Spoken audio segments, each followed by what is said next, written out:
रामकृष्ण हरी मंडळी, आपल्या भक्ती चॅनलमध्ये तुम्हा सगळ्यांचं मनापासून खूप खूप स्वागत.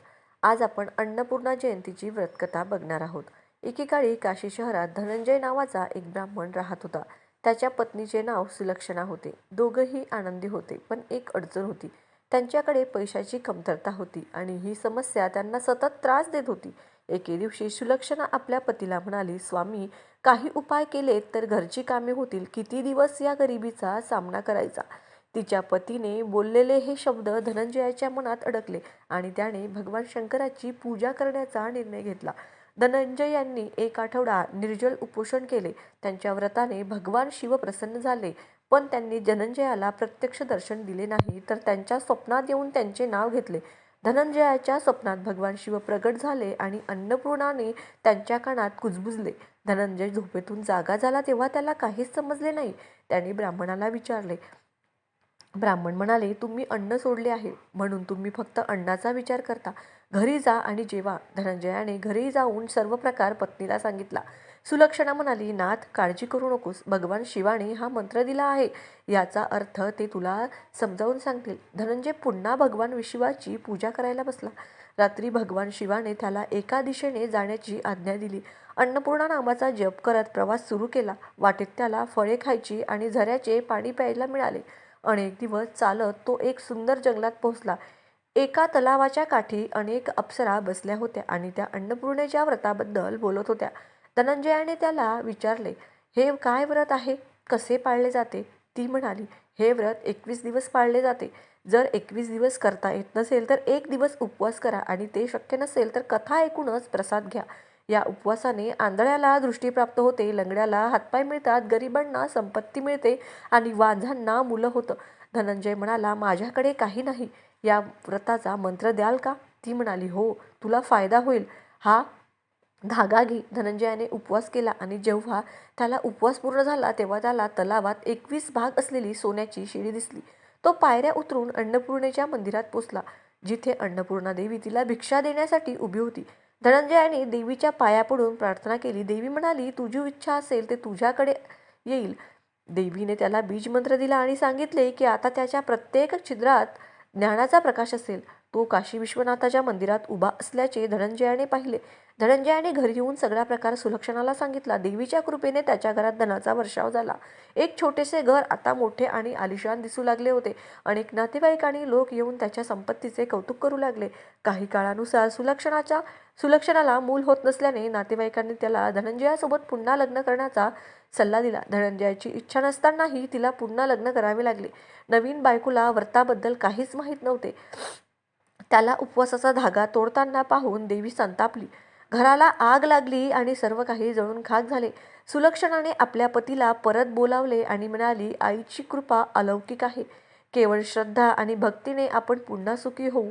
धनंजयाने पुन्हा अन्नपूर्णाचे व्रत पाळले. त्यामुळे देवी मातेने त्याला सोन्याची मूर्ती दिली. त्या पुतळ्याच्या प्रभावामुळे धनंजयाची आर्थिक स्थिती सुधारू लागली. याशिवाय काही काळानंतर आई अन्नपूर्णेच्या कृपेने सुलक्षणा यांनाही मुलगा झाला. आई अन्नपूर्णा यांच्या कृपेने धनंजय आणि सुलक्षणा यांना त्यांच्या दुःखातून मुक्ती मिळाली. धनंजय यांनी कुटुंबासह अन्नपूर्णा मंदिरात पूजा करून मंदिरात दान केले. दुसरीकडे नव्या सुनेच्या कुटुंबावर संकट आले आणि त्यांना घरोघरी अडचणींचा सामना करावा लागला. शेवटी सुलक्षणाने त्याला तिच्या घरी आसरा दिला. अशा प्रकारे अन्नपूर्णा देवीच्या कृपेने धनंजय, सुलक्षणा आणि त्यांचा मुलगा सुखाने जगत होते आणि आईच्या कृपेने त्यांच्या घरात सदैव संपत्ती आणि सुख नांदत होते. आता आपण बघितलं की अन्नपूर्णा जयंतीचं 21 दिवसाचं व्रत शक्य होत नाही, तर 1 दिवस तरी पाळायला पाहिजे. एका पौराणिक कथेनुसार अन्न आणि पाण्याची कमतरता होती. प्रत्येक वस्तूचा दुष्काळ पडला होता आणि सर्वत्र अराजकता पसरली. जमीन नापीक झाली आणि पिके सुकू लागली. सर्वत्र अन्न आणि पाण्याची कमतरता भासली. मानवांपासून ते प्राणी आणि पक्ष्यांपर्यंत सर्वजण धोक्यात होते. मग लोकांनी या समस्येपासून मुक्तता मिळविण्यासाठी भगवान ब्रह्मा आणि विष्णू आणि शिव यांची पूजा केली. भगवान विष्णूने त्यांच्या भक्तांचे रडणे ऐकले आणि शिवाला योगनिद्रेतून जागे केले.